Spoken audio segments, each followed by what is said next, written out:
भैयाओं का ऑनलाइन कक्षा में बहुत बहुत स्वागत।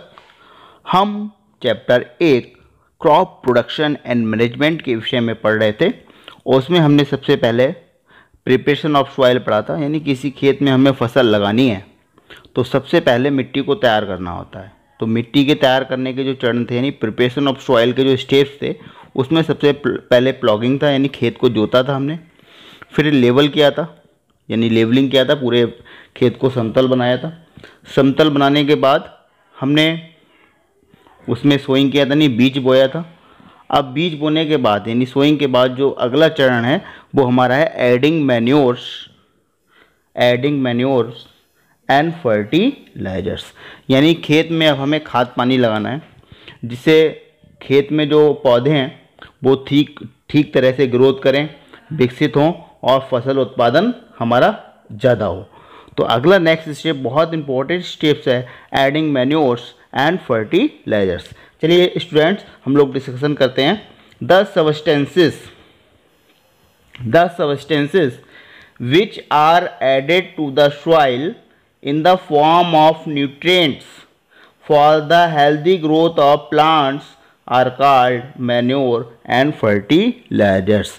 अर्थात वे सभी पदार्थ जो प्लांट्स की ग्रोथ के लिए न्यूट्रिएंट्स के रूप में यानी जो पोषक तत्व हैं उनकी फॉर्म में सॉइल में मिलाए जाते हैं, मिट्टी में मिलाए जाते हैं, क्या कहलाते हैं? मैन्योर एंड फर्टिलाइजर्स कहलाते हैं।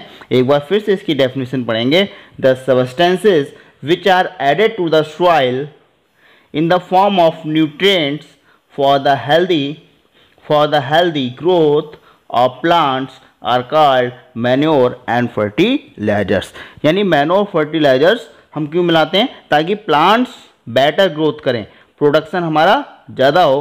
तो ये बहुत इंपॉर्टेंट स्टेज पर सभी किसान जितने भी फार्मर्स होते हैं वो ज़रूर सोइंग के बाद यानी जब बीज बो देते हैं तो उनकी ग्रोथ के लिए, उनके डेवलपमेंट के लिए और ज़्यादा इल्ड प्राप्त करने के लिए वो मैन्योर्स और फर्टिलाइजर्स अपने खेत में लगाते हैं। तो ये मैन्योर होता क्या है, कैसे बनता है, इस बात को भी हम पढ़ेंगे। तो manures these are the organic substances होते हैं, हमें ध्यान रखना चाहिए। यानी ये जीव से प्राप्त होते हैं, फैक्ट्री में नहीं बनाए जाते हैं। ऑर्गेनिक जिसके आगे लग जाता है इसका मतलब ये है कि वो किसी जंतु से, जीव से प्राप्त हो रहा है, उसे मैनमेड नहीं कहा जा सकता। तो these are organic substance obtained by the decomposition of plants and animal waste. जो प्लांट्स और एनिमल्स होते हैं उनका जो वेस्ट होता है, मलमूत्र आदि होता है, उसके डीकम्पोजिशन से, उसके अपघटन से ये मैन्योर्स बनते हैं। और मैन्योर्स कितने प्रकार के होते हैं इसके बारे में बताएंगे। टाइप्स ऑफ मैन्योर्स की बात करें तो एक होता है फार्म यार्ड, यानी जो गाय का गोबर होता है, कैटल डंग होता है और यूरिन होता है, उससे जो बनते हैं वो क्या कहलाते हैं? फार्म यार्ड कहलाते हैं। इसके बाद हम कंपोस्ट के बारे में पढ़ेंगे।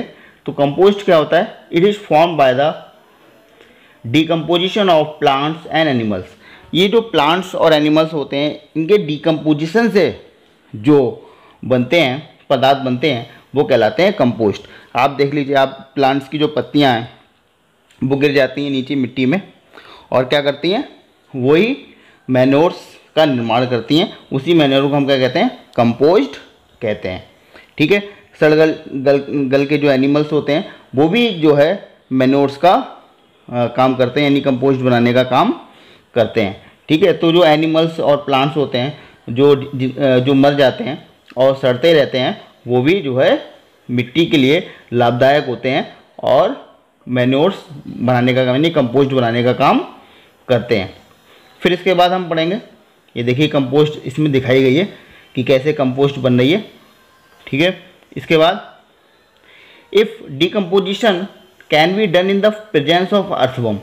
केचुआ, आप जानते हैं जो अर्थवर्म है डिकम्पोजिशन होता है, अपघटन होता है, तो उसे हम क्या कहते हैं? बर्मी कंपोस्ट कहते हैं। ठीक है। आप बर्मी कंपोस्ट घर पे भी बना सकते हैं। आप एक गड्ढा खोदिए लगभग 30 सेंटीमीटर और उसमें कुछ जो है पत्तियां डाल दीजिए और जो घर में सब्जी के छिलके हैं उन्हें डाल दीजिए और उसके ऊपर से एक मिट्टी की लेयर बना दीजिए और कुछ केचुए, जो लाल रंग के केचुए हैं जो बर्मी कंपोस्ट तैयार करते हैं, उसमें छोड़ दीजिए। और फिर उसके ऊपर से मिट्टी डाल दीजिए और एक जो कोई भी भूसा है या कोई जो घर में पुरानी बोरी रखी हुई है उस पर डाल दीजिए, तो आपका जो है हल्के हल्के वो केचुओं का एक घर बन जाएगा।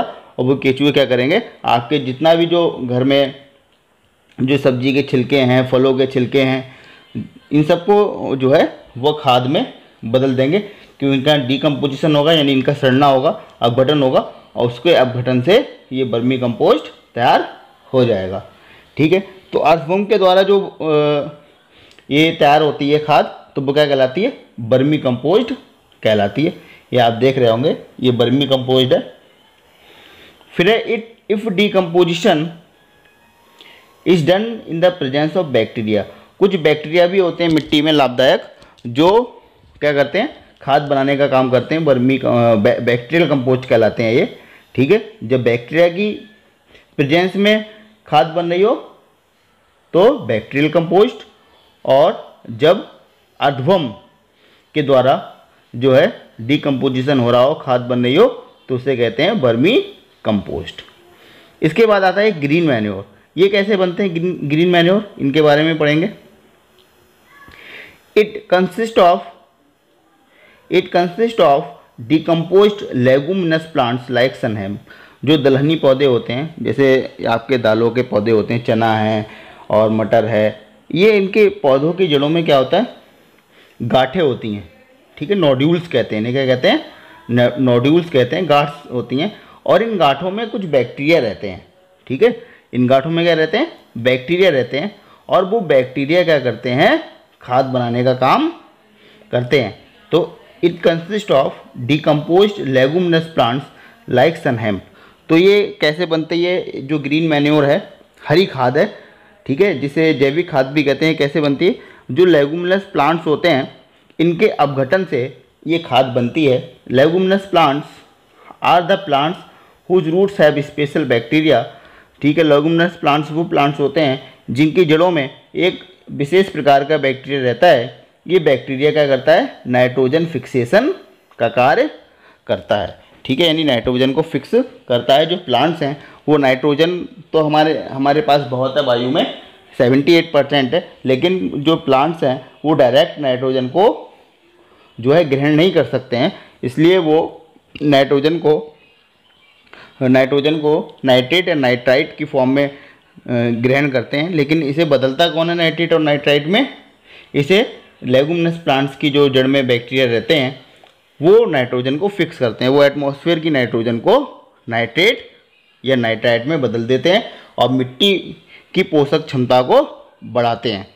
ठीक है, फिर मैन्योर के एडवांटेज क्या क्या हैं, बहुत बार पेपर में पूछा जाता है कि एडवांटेज बताइए। सबसे पहली बात तो मैंने बताया थे, ऑर्गेनिक सब्सटेंस है। ठीक है, यानी किसी प्रकार के केमिकल्स नहीं है और इनका कोई भी हार्मफुल साइड इफेक्ट नहीं है, ना ह्यूमन बींग्स पर ना सॉइल पर भी कोई हार्मफुल नहीं है। आप आसानी से मैन्योर का इस्तेमाल कर सकते हैं, ज़्यादा कम मात्रा में, ठीक है, यूज कर सकते हैं। इसका कोई भी डिसएडवांटेज नहीं है। सबसे पहला है, it adds nutrient to soil में पोषक तत्व ऐड करते हैं, मिलाते हैं, सॉइल की ह्यूमिडिटी यानी ह्यूमस बढ़ाते हैं, और it improve the quality of soil, और सॉइल की क्वालिटी को इम्प्रूव करते हैं। तो 3 मैन्योर्स के जो है ये मेन इम्पॉर्टेंट जो है फंक्शन है, तो एडवांटेज हैं। It adds nutrients to the soils, soil में न्यूट्रिएंट्स ऐड करते हैं, सॉइल में ह्यूमस ऐड करते हैं, और सॉइल की क्वालिटी को मेंटेन करते हैं, इम्प्रूव करते हैं। अब हम फर्टिलाइजर्स की बात करते हैं। फर्टिलाइजर्स क्या होते हैं, इनऑर्गेनिक कंपाउंड्स होते हैं, माने ये फैक्ट्री में बनाए जाते हैं। ठीक है, ये जीवों से प्राप्त नहीं होते, इन्हें हम फैक्ट्री में बनाते हैं। कहाँ बनाते हैं, फैक्ट्री में हम इन्हें बनाते हैं। ठीक है, फॉर एग्जाम्पल, इनके एग्जाम्पल कौन कौन से हैं, NPK हमने बहुत सुना है, और nitrogen, phosphorus, potassium, ammonium sulphate, ammonium phosphate, urea, DAP। ये किसान सब जानते हैं, जिनके घर में खेती किसानी होती है वो इन सब फर्टिलाइजर्स के नाम जानते हैं, क्योंकि आजकल इन्हीं फर्टिलाइजर्स का बहुत तेज़ी से इस्तेमाल हो रहा है। फर्टिलाइजर्स और मैन्योर्स में क्या डिफरेंस है, इसे भी हम लोग पढ़ेंगे। कि what is the difference between fertilisers and manures, क्या मैन्योर्स और फर्टिलाइजर्स में क्या डिफरेंस। तो हम फर्टिलाइजर्स और मैन्योर्स में अंतर पढ़ेंगे कि क्या अंतर है। सबसे पहले fertilisers, it may be artificials और नेचुरल सब्सटेंस। ये आर्टिफिशियल्स और नेचुरल दोनों तरह के सब्सटेंस हो सकते हैं। Manure, it is a natural substance, ये प्योरली नेचुरल सब्सटेंस होते हैं, यानी प्राकृतिक रूप से जो है पाए जाते हैं। दूसरा, दीज आर केमिकल्स, ये सारे केमिकल्स होते हैं that are added to the soil to increase its fertility and productivity, जो सॉइल में उसकी फर्टिलिटी और प्रोडक्टिविटी को बढ़ाने के लिए मिलाए जाते हैं। फर्टिलिटी मतलब उपजाऊ क्षमता, यानी अधिक मात्रा में पैदावार हो तो उसके हम फर्टिलिटी शब्द का इस्तेमाल करते हैं। वो सॉइल ज़्यादा फर्टाइल मानी जाती है जिसमें पोषक तत्व भरपूर मात्रा में हो। ऐसी प्रोडक्टिविटी का मतलब है कि उत्पादन क्षमता ज़्यादा हो। तो इसलिए हम जो है फर्टिलाइजर्स को किस में मिलाते हैं, सॉइल में ऐड करते हैं। मैन्योर की बात करें, these are obtained by dead and decaying plants और एनिमल्स। हमने इसके बारे में पढ़ा था कि ये जो मृत पेड़ पौधे और जंतु होते हैं उनके डिकम्पोजिशन से इन्हें प्राप्त किया जाता है। ये फैक्ट्री में बनाए जाते हैं, prepared in factories, prepared in fields, और ये खेतों में ही तैयार हो जाते हैं। Does not provide humus to the soils, इसका डिसएडवांटेज है ये कि सॉइल को ह्यूमस नहीं प्राप्त होती है इससे, जबकि मैन्योर्स प्लांट्स को ह्यूमस प्राप्त करवाते हैं। रिच इन प्लांट्स न्यूट्रिएंट्स इसमें बहुत सारे होते हैं, इनमें प्लांट्स न्यूट्रिएंट्स कम होते हैं। तो फर्टिलाइजर्स आप लगाएंगे तो ग्रोथ बहुत तेज़ी से होगी, ठीक है, लेकिन मैन्योर्स की ग्रोथ जो है सीमित मात्रा में होती है। लेकिन वहीं फर्टिलाइजर्स के साइड इफ़ेक्ट बहुत सारे हैं और मैन्योर्स का कोई भी साइड इफ़ेक्ट नहीं है, हम इसके विषय में पढ़ेंगे अभी। दूसरा, एब्जॉर्ब बाई प्लांट्स क्विकली, ये प्लांट्स के द्वारा आसानी से एब्जॉर्ब कर लिए जाते हैं और ये प्लांट्स के द्वारा जो है धीरे धीरे एब्जॉर्ब किए जाते हैं।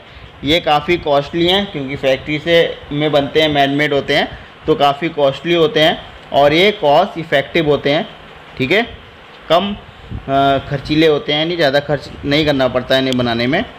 It harms the organism present in the soil में जो ऑर्गेनिज्म होते हैं, छोटे जीव होते हैं, बैक्टीरिया होते हैं, ठीक है, कवक होते हैं, उनके लिए बहुत हानिकारक होते हैं और हमारे जो मनुष्य है उसकी हेल्थ में के लिए भी बहुत हानिकारक है। आज का जो फर्टिलाइजर्स का उपयोग बढ़ गया है उससे वाटर पोल्यूशन, एयर पोल्यूशन और कई सारे ह्यूमन हैजार्ड्स, कई तरह की बीमारियां पैदा हो गई हैं। तो फर्टिलाइजर्स का उपयोग अच्छा नहीं माना जाता, लेकिन आज ज़्यादा पैदावार करने के लिए जो किसान है वो फर्टिलाइजर्स का उपयोग कर रहे हैं और इससे सॉइल की फर्टिलिटी एक समय तो इंक्रीज होती है लेकिन बाद में डिक्रीज होने लगती है, ठीक है, जबकि जो मैन्योर्स होते हैं वो कंटिन्यूसली प्लांट्स को न्यूट्रिएंट्स प्राप्त करवाते रहते हैं, ठीक है, और जो है प्रोडक्टिविटी इनसे इंक्रीज होती है। एक बार के लिए लगेगा कि मैन्योर्स जो हैं इनसे प्लांट्स की ग्रोथ कम हो रही है, लेकिन बेटर ग्रोथ है, बेटर ऑप्शन है, ये कम खर्चीले हैं और इसका कोई भी साइड इफ़ेक्ट नहीं है। It cause no harm to the organism and improve the soil quality, और सॉइल क्वालिटी को इम्प्रूव करते हैं, ठीक है। अब आपके लिए मैं प्रयोग बता रहा हूँ, ठीक है, आप घर पे इसे प्रयोग को करिएगा। 3 प्लास्टिक के गिलास ले लीजिए, जो प्लास्टिक के गिलास आते हैं डिस्पोजल वाले उन्हें ले लीजिए। ये 3 गिलास हमने ले लिए, तीनों में मिट्टी मिला लीजिए। आपके खेत की जो मिट्टी होगी या घर में गमलों में मिट्टी लगी है इसमें मिट्टी मिला लीजिए, सॉइल, तीनों में सॉइल, तीनों को टैग कर दीजिए A, B, C। अब देखिए कि एक में ए जो वाला है इसमें आप जो मैन्योर है यानी जो गोबर है, ठीक है, गाय का, ठीक है, उसे मिलाइए सॉइल के साथ जो मैन्योर है, ठीक है, जो ग्रीन मैन्योर है, जो भी आपको मिल जाए, जो एनिमल से प्राप्त हो, ठीक है। हाँ, 1 मिनट फिर से बना देता हूँ मैं।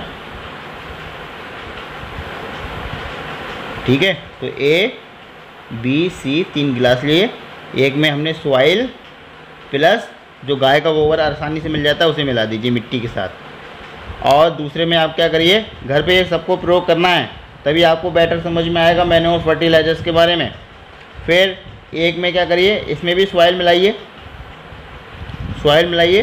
और इसमें मिला दीजिए यूरिया, घर पे होगा आपके, यूरिया मिला दीजिए, ठीक है। फिर सी वाले में आप केवल सॉइल मिलाइए, ना तो यूरिया मिलाइए ना मैन्योर यानी काव डंग, कुछ नहीं मिलाना इसमें, केवल मिट्टी रखना है इसमें, ठीक है। अब तीनों में प्लांट्स लगा दीजिए। प्लांट्स का मतलब, प्लांट्स अगर ना हो तो आप जो है, जो मूंग के दाने हैं, जो चने हैं, वह जो है 4-4, 5-5 दाने बीज तीनों में लगा दीजिए, सीड तीनों में लगा दीजिए, ठीक है। फिर ग्रोथ होने दीजिए, 4-5-6 रोज़ में, 1 हफ्ते में, 2 हफ्ते में देखिए कि किस में सबसे ज़्यादा ग्रोथ हुई है, ए में, बी में या सी में, ठीक है। ये आपको ऑब्जर्वेशन नोट करना है और मेरे पर्सनल व्हाट्सएप नंबर पर भेजना है, या मुझे यूट्यूब पर कमेंट्स करके बताना है कि किस प्लांट्स, यानी जो ए में प्लांट्स लगे थे उसमें ग्रोथ ज़्यादा हुई है, बी में ग्रोथ ज़्यादा हुई है या सी में ग्रोथ ज़्यादा हुई है, ठीक है। ये आपका होमवर्क है, इसे आपको करना है, एक एक्टिविटी भी है, आप इससे बहुत कुछ सीखेंगे, ठीक है। नेक्स्ट वीडियो हमारा आएगा इरिगेशन पर, आप देखिएगा ज़रूर, ठीक है।